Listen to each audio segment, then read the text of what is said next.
క్రీస్తునందు ప్రియులైన సహోదరి సహోదరులకు ప్రభువైన యేసుక్రీస్తు వారి దివ్యనామంలో శుభాలు. మనము దేవుని నీతి అనుగ్రహించుట అనే అంశాన్ని ధ్యానిస్తూ ఉన్నాము. ఇందులో భాగంగా దేవుని రక్షణ సిద్ధాంతము 7వ భాగాన్ని మనము ధ్యానించబోతున్నాము. రోమపత్రిక 4వ అధ్యాయము 6 నుంచి 9 వచనాలలో ఆ ప్రకారమే క్రియలు లేకుండా దేవుడు ఎవనిని నీతిమంతుడుగా ఎంచునో ఆ మనుష్యుడు ధన్యుడని దావీదు కూడా చెప్పుచున్నాడు. ఎలాగనగా తన అతిక్రమములకు పరిహారము నొందినవాడు, తన పాపమునకు ప్రాయశ్చిత్తము నొందినవాడు ధన్యుడు. ప్రభువు చేత నిర్దోషి అని ఎంచబడినవాడు ధన్యుడు. ఈ ధన్యవచనము సున్నతి గల వారిని గూర్చి చెప్పబడినదా, సున్నతి లేని వారిని గూర్చి కూడా చెప్పబడినదా? అబ్రహాం యొక్క విశ్వాసం అతనికి నీతి అని ఎంచబడిననుచున్నాము కదా. ప్రియులారా, ఇక్కడ 6వ వచనంలో పౌలు గారు దావీదు గారు చెప్పిన కొన్ని ప్రవచనాలను చెబుతూ అది అబ్రహాము గారి జీవితంలో ఎలా నెరవేరిందో చెబుతున్నారు. దావీదు గారు ఏం చెప్పారు? 7-8 వచనాలలో ఎలాగనగా తన అతిక్రమములను పరిహారము నొందినవాడు, తన పాపమునకు ప్రాయశ్చిత్తము నొందినవాడు ధన్యుడు. ప్రభు చేత నిర్దోషి అని ఎంచబడినవాడు ధన్యుడు.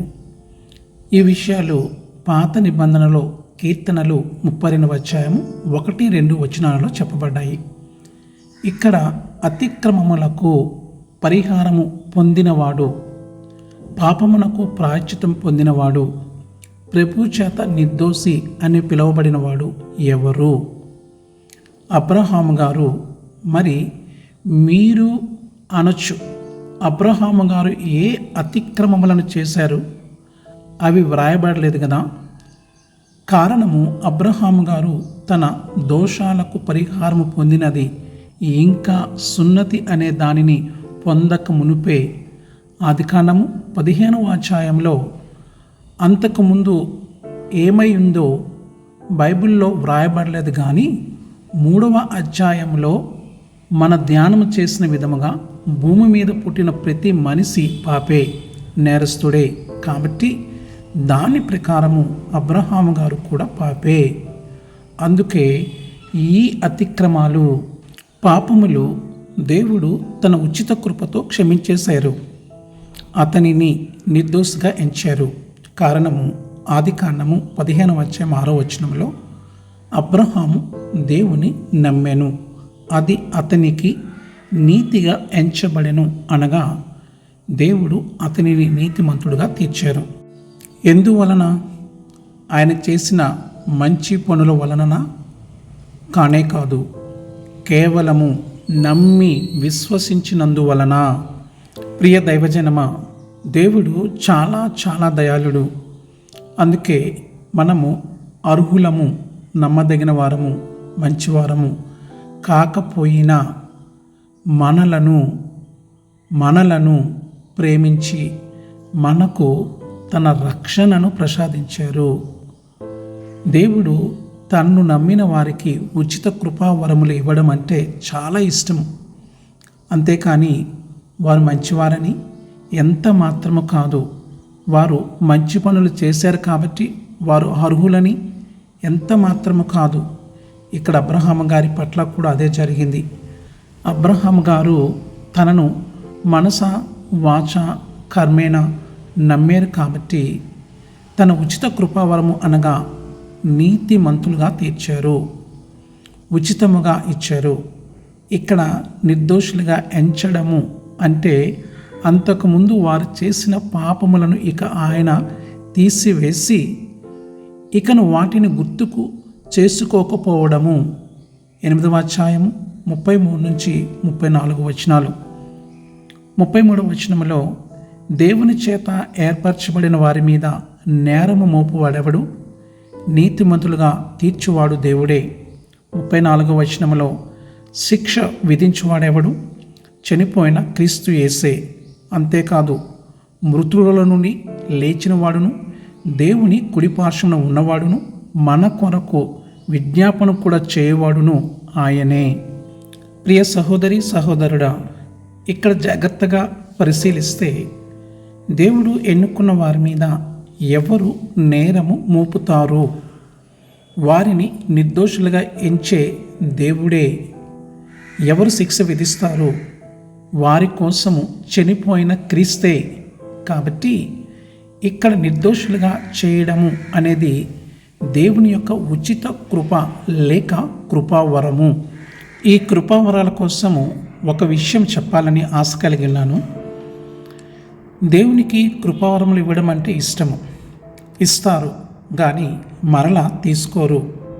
అయితే ఇక్కడ ముఖ్యంగా చెప్పేది ఏమిటంటే కృపావరములు పొందుకోవడం అంటే పరలోకానికి టికెట్ ఎంత మాత్రము కాదు. కృపావరము కలిగిన వారు పరలోకానికి డైరెక్ట్గా పోతారనేది అబద్ధము. ఒక ఉదాహరణ చెప్పదలిచాను. ఇప్పుడు అమెరికా లాంటి పాశ్చాత్య దేశాల వారు అంతగా అభివృద్ధి చెందడానికి కారణం ఏమిటి? వారు దేవునికి ఇవ్వడం వలన మాత్రమే. ఎందుకంటే దేవుడు ఒక్కసారి ఒక వాగ్దానము చేసేశారు. మీరు నాకు ఇస్తే మీకు విస్తారంగా ఇస్తాను, నాకు ఇచ్చి నన్ను శోధించండి అన్నారు. మనలో కూడా ఎంతోమంది వారు త్రాగుబోతులే, వ్యభిచారులే, దేవుని నమ్ముకున్న వారే కానీ వారి బ్రతుకులు మారలేదు. పాశ్చాత్య దేశాల వారు చాలా ఎక్కువగా ఆశీర్వదించబడుతున్నారు. కారణము వారు బ్రతుకు బాగోలేకపోయినా వారు ఆశీర్వదించబడుతున్నారంటే వారు దేవునికి విస్తారంగా ఇవ్వడమే. ఇది దేవుని కృపావరము. అయితే ఇక్కడ గమనించవలసిన విషయం ఏమిటంటే వారు అంటే పాశ్చాత్య దేశాల వారు ఆశీర్వదించబడుతున్నారు అంటే వారు తప్పులు చేసినా వారు దేవునికి ఇస్తున్నారు. కాబట్టి దేవుడు వారు చేసిన తప్పులను చూసి చూడనట్లు వదిలేస్తున్నారు. వారి తప్పులు దేవునిచే అంగీకరించబడ్డాయి అని అనుకోవద్దు. Don't think you are accepted are you are granted. No no, నీవు ఇస్తున్నావు కాబట్టి ఆశీర్వదించబడడం అనేది దేవుని అలవాటు, అది కృపావరము. అయితే నువ్వు తప్పులు చేస్తున్నావు కాబట్టి శిక్షించడం అది దేవుని న్యాయము, న్యాయ తీర్పు. వేరొక మంచి ఉదాహరణ మీకు ఇవ్వదలిచాను. దేవుడు కొంతమందికి గొప్ప వరాలు ఇచ్చారు. దానితో వారు గొప్ప గొప్ప అద్భుతాలు చేస్తున్నారు. అయితే ఆ తర్వాత వారు గర్వించి చాలా తప్పులు పాపాలు చేస్తున్నా కూడా వారు అద్భుతాలు చేయగలుగుతున్నారంటే దేవుడు వారిని అంగీకరించినట్లు కానే కాదు. ఇలాంటి వారి మీదకు దేవుని తీర్పు చాలా చాలా ఘోరంగా ఉంటుంది.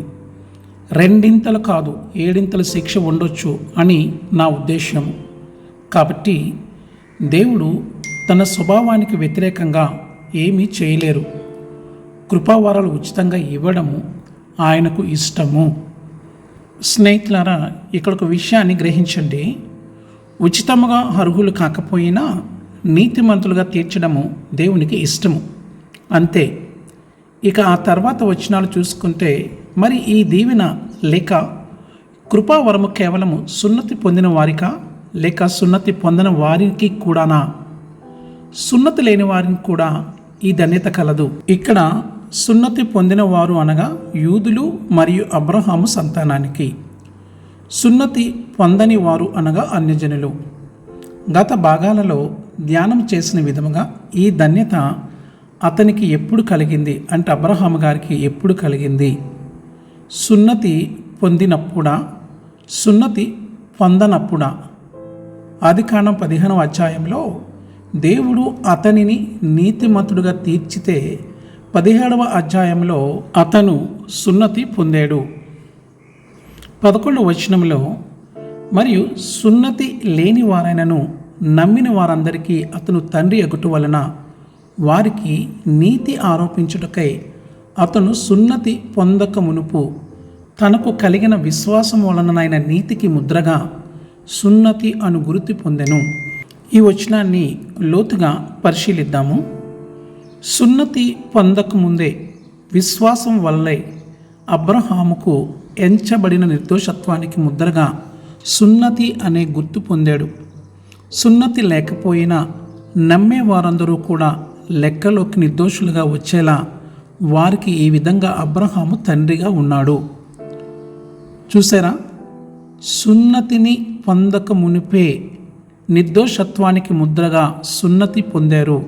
అనగా నేను నిన్ను నిర్దోషిగా ఎంచాను, నీ పాపములు క్షమించాను అని దేవుడు చెబుతూ దానికి ముద్రగా సున్నతి అనే గుర్తు ఇచ్చారు దేవుడు. కాబట్టి ఎవరైతే అబ్రహాము గారిలాగా దేవుణ్ణి పరిపూర్ణంగా నమ్మి విశ్వసిస్తే దేవుడు వారిని కూడా నీతిమంతులుగా తీర్చుతారు. అంతేకాకుండా అబ్రహాము గారిని విశ్వాసులకు తండ్రిగా చేశారు. కాబట్టి అబ్రహాము వలన దేవుని సంతానముగా తీర్చబడుతున్నాము. కాబట్టి ఇలా విశ్వసించిన వారందరికీ అబ్రహాము గారు తండ్రిగా అవుతారు, ఉంటారు. ప్రియ సహోదరి సహోదరుడా, అటువంటి విశ్వాసం నీకుందా? అయితే నీవు కూడా అబ్రహాము సంతానమే, లేకపోతే సైతాను సంతానమే. దేవుని సంతానంగా ఉంటావా లేక దెయ్యము సంతానంగా ఉంటావా? ఆలోచించుకో. పరలోకం కావాలా, నరకం కావాలా? ఆలోచించుకో. ఏది కావాలో నేడే నిర్ణయించుకో. దైవాశీస్సులు.